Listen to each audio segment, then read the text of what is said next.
দর্শক, নির্বাচন কমিশন অফিসে গিয়েছেন তারেক রহমান। তিনি ভোটার হচ্ছেন, তিনি ছবি তুলছেন, তার ছবি তোলা হচ্ছে, তিনি ফিঙ্গার দিচ্ছেন এই মুহূর্তে। দীর্ঘ 12 বছর তিনি ভোটার হতে পারেননি, দীর্ঘ 17 বছর, দর্শক, দীর্ঘ 17 বছর তিনি ভোটার হতে পারেননি। নির্বাচন কমিশনে গিয়ে তিনি ভোটার হচ্ছেন, আঙ্গুলের ছাপ দিচ্ছেন। তিনি বগুড়া 6 আসন থেকে এবার নির্বাচনে লড়ছেন।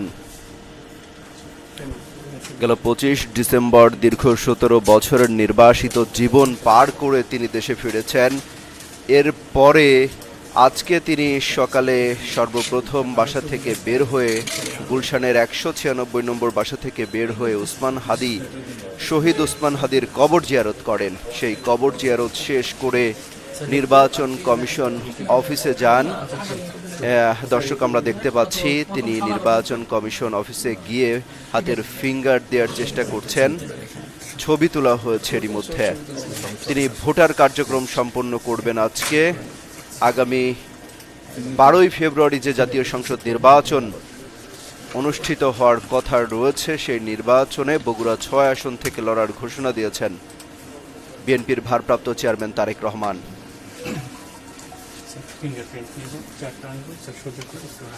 ভোটের কার্যক্রম শেষ করছেন। দর্শক, আপনারা দেখতে পাচ্ছেন এরই মধ্যে ছবি তোলা হয়েছে, এখন ফিঙ্গারপ্রিন্টের কাজ চলছে।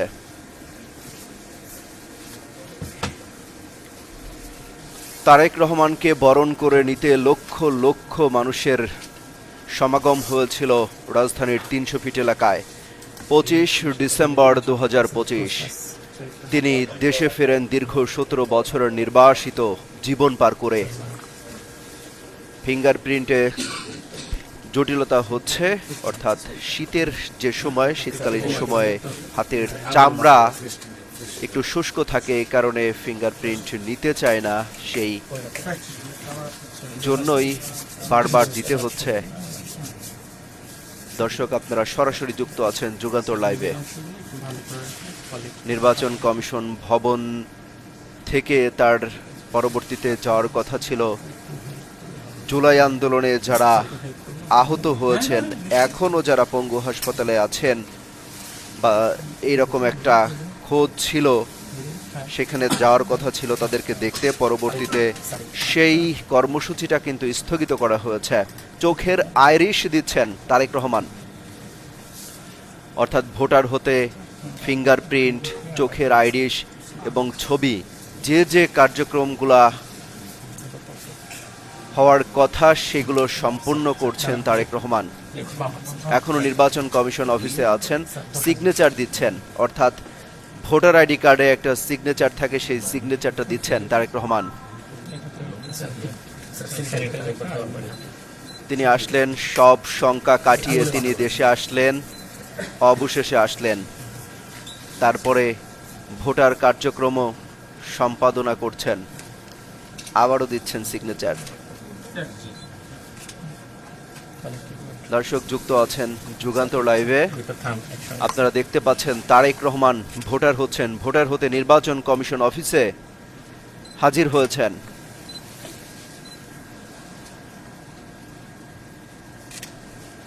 নির্বাচন কমিশন অফিস থেকে বলা হচ্ছে চাইলে আরও একবার ভালো করে সিগনেচার দেওয়ার সুযোগ আছে। তারেক রহমান জানালেন, না, সমস্যা নেই, যেটা দিয়েছি সেটাই হবে।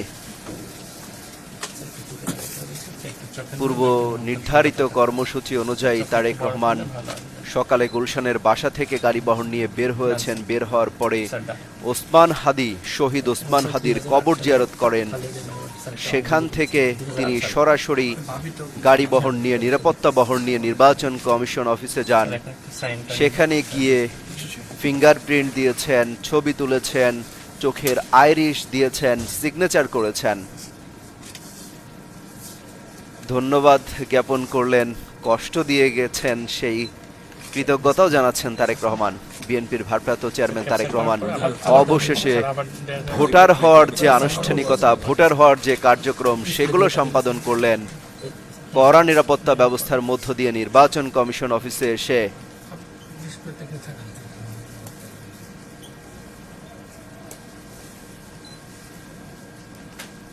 তিনি ভোটার কার্যক্রম সম্পাদনা করলেন। এরকম আসবে ক্যাপশন চাইলে স্যার আরো দেওয়ার সুযোগ আছে। দর্শক দেখতে পাচ্ছেন যুগান্তরের পর্দায়। দেখেন লাস্ট শেষ করে দেখেন।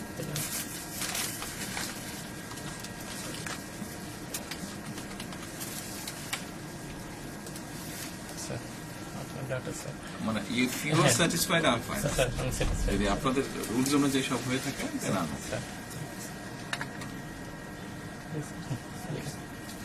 এই রুমটা স্যার রেমিটেন্স যোদ্ধাদের জন্য যারা প্রবাসী তাদের এনআইডি করার জন্য এই রুমটা একদম স্পেশাল স্যার।